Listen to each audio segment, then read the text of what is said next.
Good morning. This is Eveline. Can you hear me?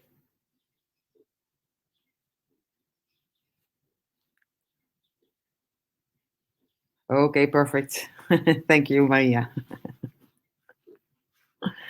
So wait, 1 or 2 moments, and then would like to start.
Okay. Okay, let's start. Nice to see you. Or well, I can't see you, but I see Georgia, Gino, and Julie. Besides some of my team. First of all, I'd like to introduce you a little bit. I'm Eveline Hollands, and I'm a member of GBO in Barcelona. We have a small agency and work. One of our specialties is influencer marketing, but and we work with clients in Spain, but in fact all over Europe. I would like to give you just an introduction to influencer marketing. Feel free to ask any questions. I will also, for those who are interested, send you the deck, the presentation, and respond to any of your questions you might have. So let me start by sharing my screen.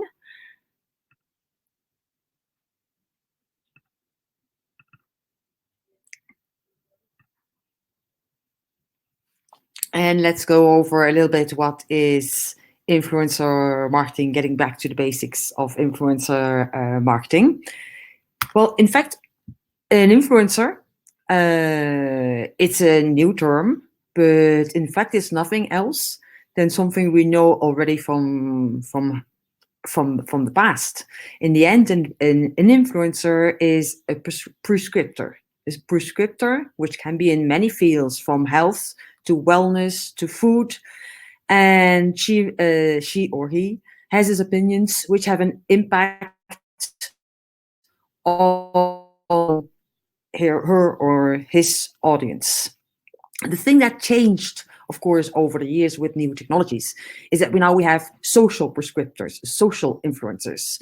Social influencers who have been able to generate an audience which is loyal, which is interested, which is engaged in the content this person shares on a consistent basis in different social platforms. And the social platforms or the social media, which can range from TikTok to LinkedIn to Facebook to Instagram.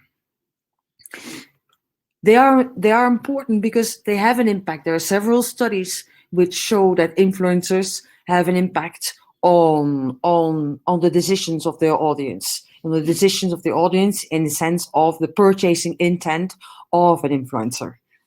If we look at people, 80-90% of people look in social media for opinions of others when they look for a product, when they look for a service. Influencers come in many forms.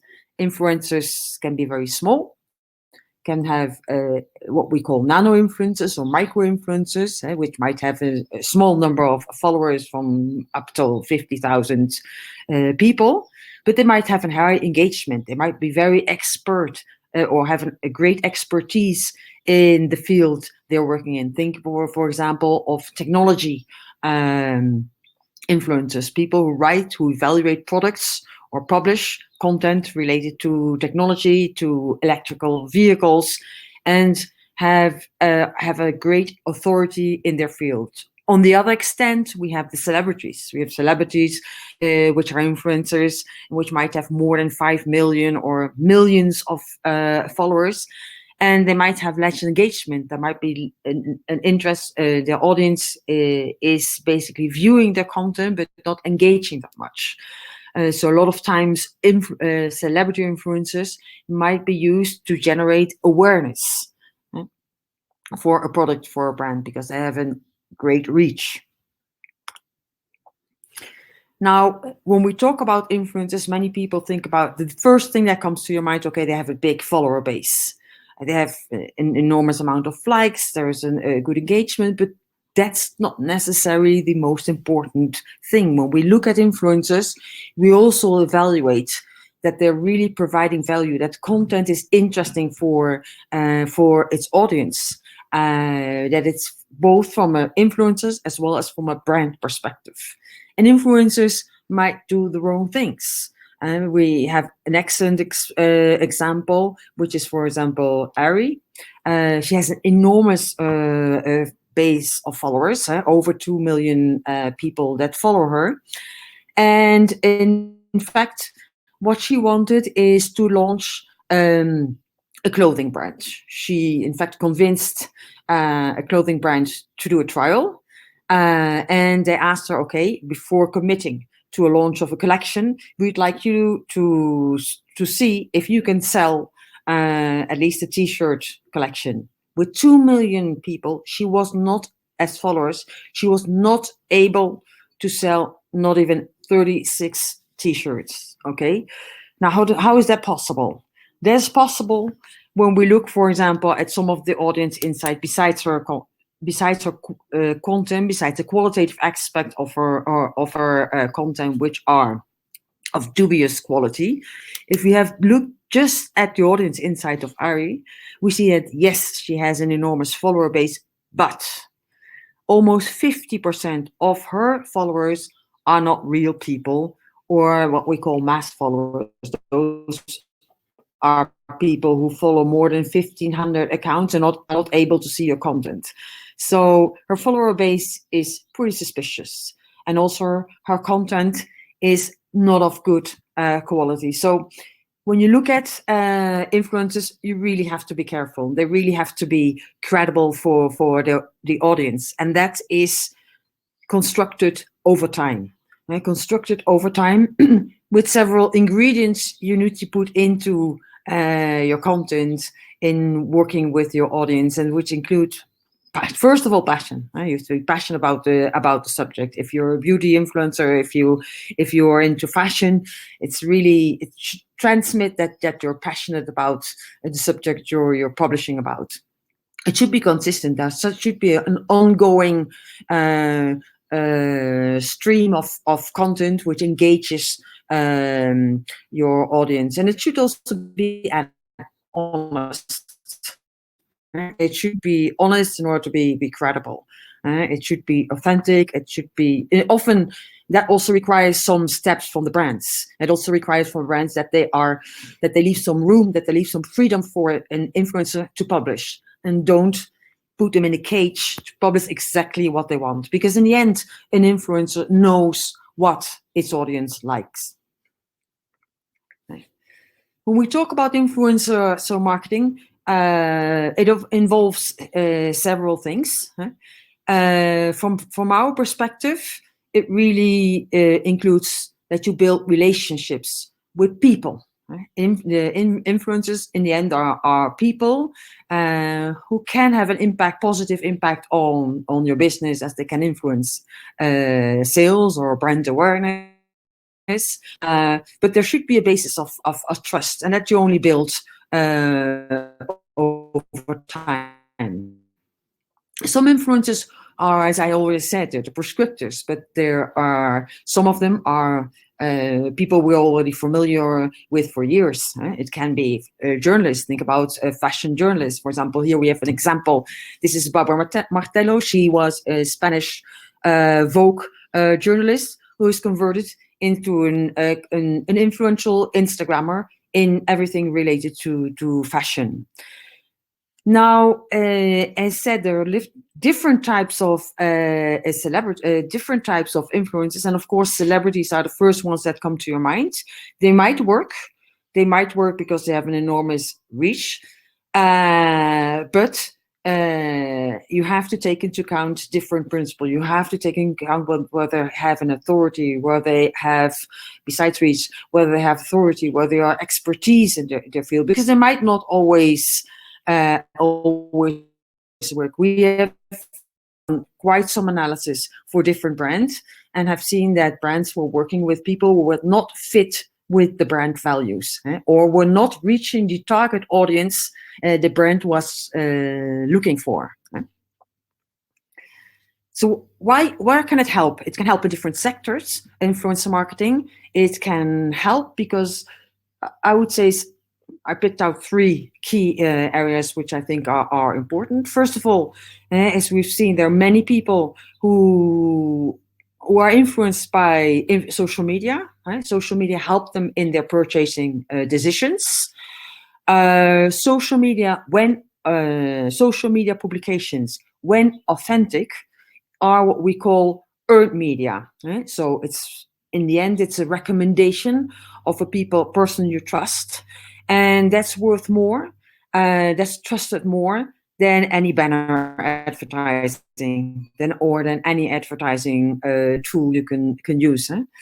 And lastly, but mostly important, if we look at the return on investment, there are different studies, and they indicate that for each euro or for each dollar invested in influencer marketing, brands will get a return of between 5 and 8 euros, which is a considerable return. It also, we've seen this also, it's not only maybe the return on investment, but it's also it can be very cost effective, not always, but it can be very cost effective. We've seen this in our with our own clients. For example, we work with the student hotel, which is a hotel chain, let's say, hotel accommodation or accommodation for students. And we did several campaigns for them, and we've seen that influencer marketing campaigns for them were very cost effective. They compared the cost per 1,000 impressions of social media ads versus influencer marketing, and influencer marketing came out very positively for them, so, which meant that they are looking for an ongoing campaigns in influencer marketing. So where can it help? Because it cannot, of course, it cannot help in all situations for brands, but specifically now, when brands sometimes are now hesitant to communicate, but they need to keep a certain level of communication. Influencer marketing can help in brand awareness. It can help to introduce a product. It can help to educate, specifically if we use, for example, video content or stories in Instagram. You can help educate your customers, for example, about the usage of a product. Think about beauty products. It can help in sales, which is, of course, a lot of times what brands expect. It can help in sales, and we've seen several sectors, specifically of pure online players, where this can be very important. We work with a brand in the flower, which sells flowers online. And in fact, in the German market, 50% of their sales is generated through influencers, which is exceptionally high, I have to say this, but it is a key example. It can also help you in generating content. Generating content in social media is what all brands are doing. It can be very costly. It's not easy. So using influencers to generate content can also be a very cost-effective way, and it can also generate really engaging content for your brand. Finally, I think it also can help you with SEO, search engine optimization, but for me, that's a lesser important aspect of influencer, as SEO is becoming a little bit less important from my perspective. Now, it's not all roses. It's not all rose-colored. There are several challenges in getting your influencer marketing right. And that's reflected by some studies, which first of all indicates that it's not easy for brands to identify the right influencers. I think nowadays there's technology available to help you find the right influencers, but you have to have a clear view, not only of the influencer, but specifically of the audience you want to reach. It's also a challenge to define what are the right engagement tactics. What is the content that you should generate? A lot of times, as I said before, for example, Polti gives very, very strict content guidelines for influencers. They want to use they ask the influencers to use their pictures, specific text, It's very strict. Well, personally, I think it's much better to leave freedom to influencers who know their audience, and there are very, very creative examples of content generated by influencers. And so I believe you should leave some room. And thirdly, also it's a challenge to measure the impact, to measure the output of your campaign, even though, again, here technology can help. But it's very clear that you have to define before what are your objectives. If, for example, your objective is increasing brand awareness, probably reach the number of people you reach is a key performance indicator.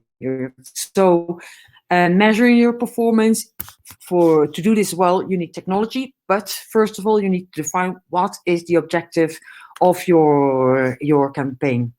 Now, when we think about the first challenge of identifying the right influencer for your business, of course, you need to take into consideration some aspects of the influencer itself, of the person, of the influencer. It has to be relevant. Is this a person really which is relevant in your industry? Is this a person who attracts the relevant audience? Is this a person who has expertise in fashion, in beauty? Do they have a number of followers, which is important? Do they have engagements? Is their content attractive for their audience? Which you can measure to a certain extent by their engagement rate. However, while all this is important, for us, often a starting point is, or equally important, is that you measure what is the audience of the influencer. Is the audience, does this audience match your target you want to reach with the campaign or with the relations? For example, what we see a lot of times in Spain is a brand wants to have an impact in the Spanish market, wants to work with influencers who are, of course, Spanish speaking. But many of the influencers in Spain might have 80% of their audience based in South America. So if you want to do a campaign specifically for Spain, influencers who have 80% of their followers in South America, it might not be the right choice. For example, we work also with Sunglass Hut, and they are looking for an audience from 25 to 40 years old. But basically, they were working with influencers who had an impact on a very young audience. So that's not the right fit. So really, it's key to know, to have some insights about those audience, about the audience of your influencers. Again, as we've seen before with Ari, some influencers look at the quality of the audience. Some influencers we've seen influencers really might have 50 to 60% of the audience which are not real people, and that's not included in the media kits they send the brand. So again, you need this technology to get a feel for this. And finally, of course, you want to check if the content and the style of the influencers matches your brand values. For example, L'Oreal, they work with thousands of influencers worldwide, but there are specific things they don't want influencers to write about. For example, animal testing. So again, you can check this. You can check before working with them if this is a subject they're very sensitive to, or the subject they're publishing about. Now, we've seen also trends in influencer marketing, because it's evolving. In certain industries are very mature. Fashion, beauty, food, tourism are key sectors in this area. And what you'll see is that they're merging social media, influencers, and content marketing. A lot of times, influencer marketing would be used to amplify the impact of content and social media of a brand. It's becoming more and more data-driven. Brands are looking for influencers that share similar values to increase the credibility. We see also that there's more and more brands that are working not only with celebrities, but extending to nano and micro influencers, because sometimes they have a better impact on purchase, on the purchase intent, and have a higher credibility. And we also see a difference in content, in the sense that video content is becoming more and more important, as you see, for example, through Instagram stories and other platforms. And finally, I would like to mention, and I think personally that's a good thing, we see an increase in regulations. In fact, many influencers, as probably you know, are paid for the content they publish. In certain markets like the UK and Germany, many influencers will indicate that it's promotional content. But in certain markets, like in this case in Spain, it's less. But regulations will be there and will require influencers more and more to indicate when they're paid for content. I would like you to show some different sectors, how influencer marketing has helped in very different sectors. Tourism is standing out to a certain extent because, in contrast to other sectors, tourism has been working for many years with influencers, starting with bloggers. For 10 years or more ago. It's also an industry where they don't reach out to influencers, but influencers reaching out to the brand. Specifically, if you are a big brand like Melia, where you have, first of all, a big presence in social media. I think 7 million fans in social media, which is about half the readership of a media like New York Times online. They have a lot of brands. A lot of brands with different personality, and different hotels where a lot of influencers reach out directly to the hotel. So they have brands with different personality, influencers reaching out to them at different levels, from the head office to the individual hotel. So what they wanted to do is, okay, they know that their target audience is social. It's spectacular in the tourism industry. Look at the number. We can see a traveler nowadays is a social media animal. They post videos, they post their content. It inspires their friends for their next trips. So it's really important to have their social media present, but of course, the social media presence of a tourist, of a hotel, should have an impact on their business. So in the end, what they want is the social media followers to at least visit their website.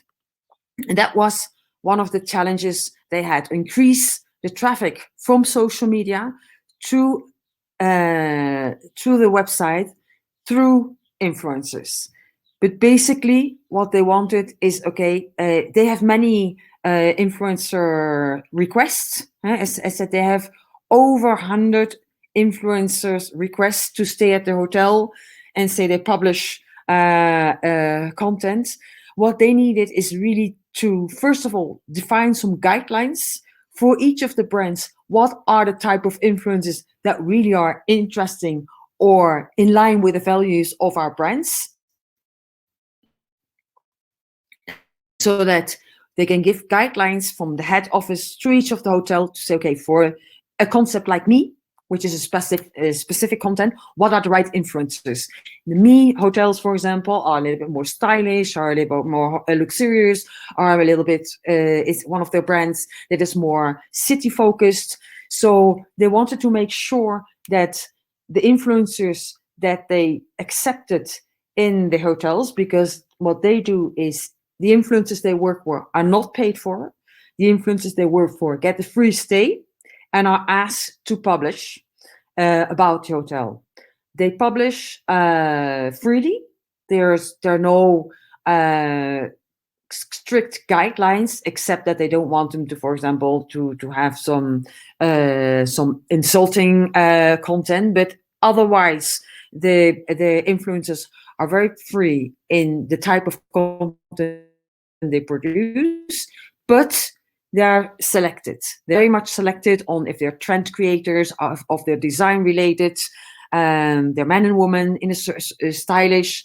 So they have really defined what type of influencers is the right fit for each of the brand. And on that basis, they selected with a tool which we also are using, which is Tracker. So they have data-driven insights about the audience, about the influencer, which allows them to create a real fit between the brand and the influencer. Now, what did that and they did this for 15 brands on a global scale. How did it impact their business? Working for a year with Sol Media, first of all, it had an impact on the number of mentions. They got a greater mentions across the different social media platforms from the different influencers they worked with. So they increased the reach. But specifically, in the end, by selecting the right influencers for the right brand, they increased the traffic from social media to their website by 12%, which is what they're looking for. So in this case, Soul Media has been very successful in defining influencer in the right way for them. This is a big case. Now, to show you that influencer marketing is not always necessarily, it's not only working for big brands. And we show you a very, very, very small brand. Wealthy is a startup. It's a startup based in Barcelona with one shop. What Wealthy does is they give a special menus. They create menus from 1,000, 1,200, 1,500, and 2,000 calories. Very healthy food, which gives you a full day menu, and that is delivered to your home. They work with local products. It's very high quality, but they're just based in Barcelona, and they just delivered. They just deliver in Barcelona. So they asked us, okay, what can we do for influencers? Very much on a local basis. So what we did for them, we identified influencers, in this case, very much with a sport background, which were very health conscious, which were also conscious about what they're eating, conscious about who in fact needed to watch their calorie intake, that it was sufficient but at the right time healthy, in order to do well in their sport, in their passion, which was sport. So we identified several, just basically two influencers we started to work with. One of them was Sergio. We checked the audience quality. Sergio has a very good, here you can see, he has a score of 83, which is good. When we consider over 60, we consider a good audience quality, good engagement rate Sergio has. And also, we could see that many of his followers were based in the right age group, as well as in Barcelona. So Sergio, we established contact with Sergio, and he was asked to try out. We developed a special menu for him to prepare him for a marathon in Valencia. And Sergio really created very engaging content for each of the days he tried the menu. Here you can see a little bit of the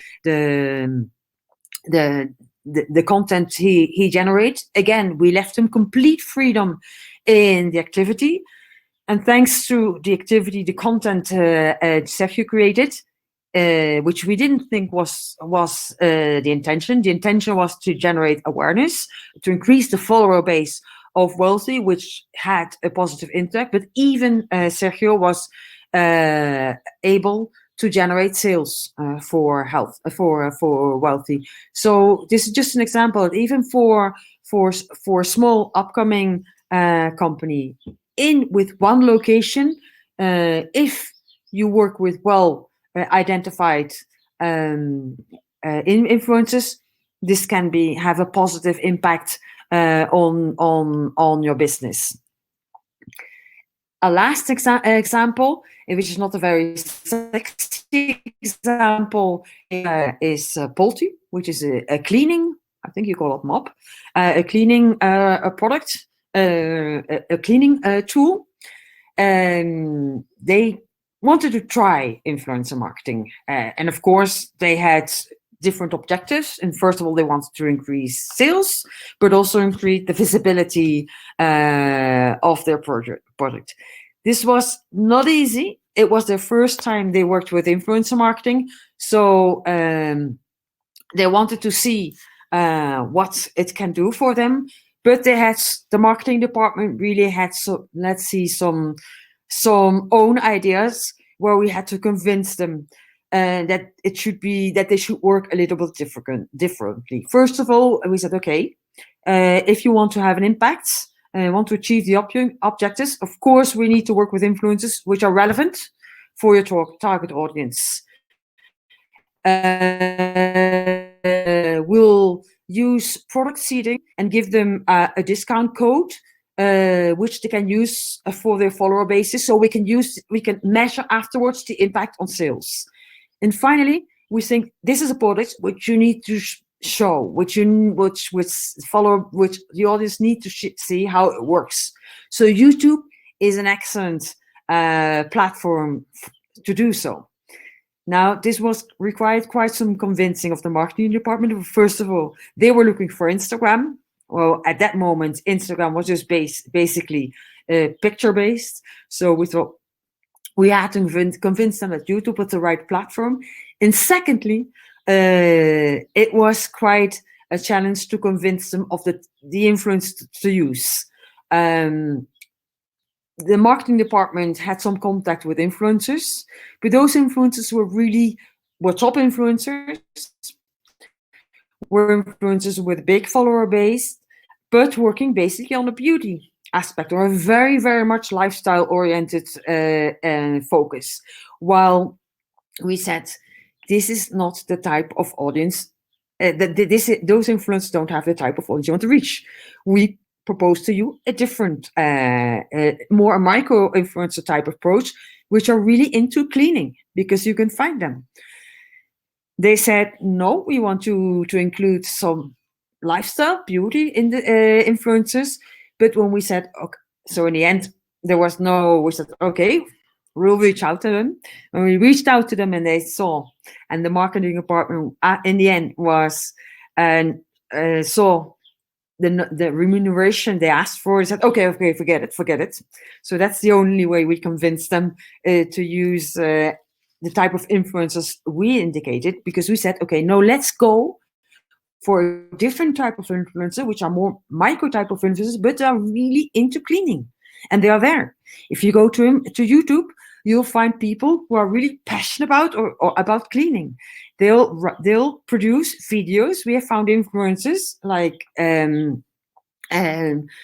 Patricia, who publish every Tuesday and Thursday. They produce content about what are the best routines, what are the best ways to clean your house. So even if they're smaller influencers, they're very on target. So we reached out to different type of followers, of a different type of influencers on YouTube, like Patricia. Send them the product and agreed to them, just send out the product. Agreed with Patricia to publish a video, again, with free content, just using the product and showing how it works. And that was all. But as she has a very involved product, as it's spot on, she got many questions of the audience. So she freely, without any insisting from our side, she produced additional video content about the products because of the questions that came in from our audience. And in the end, a person like Patricia was able to generate sales for the product. In fact, she on her own sold 20 products. So here you see that looking with the right, working with the right influencers. Even if you think first of all about macro celebrities, working with the right influencers can have an impact even directly on sales. And thank you very much for listening. Let me know if you have any questions.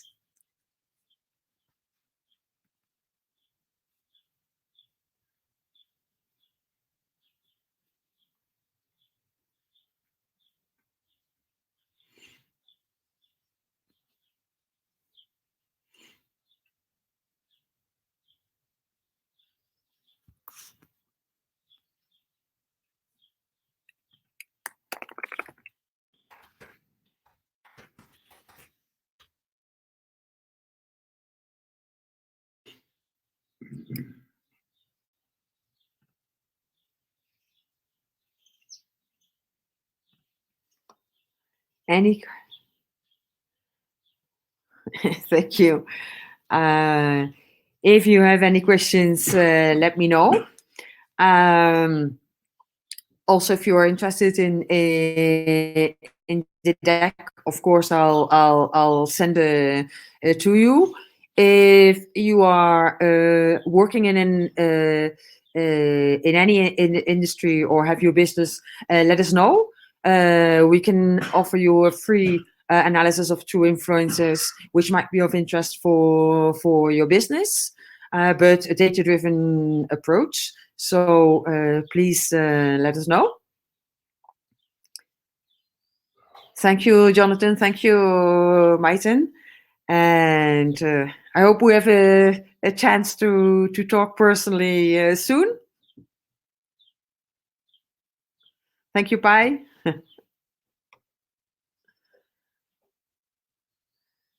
And looking forward to meet you all again. Keep safe if there are no questions. And see you soon.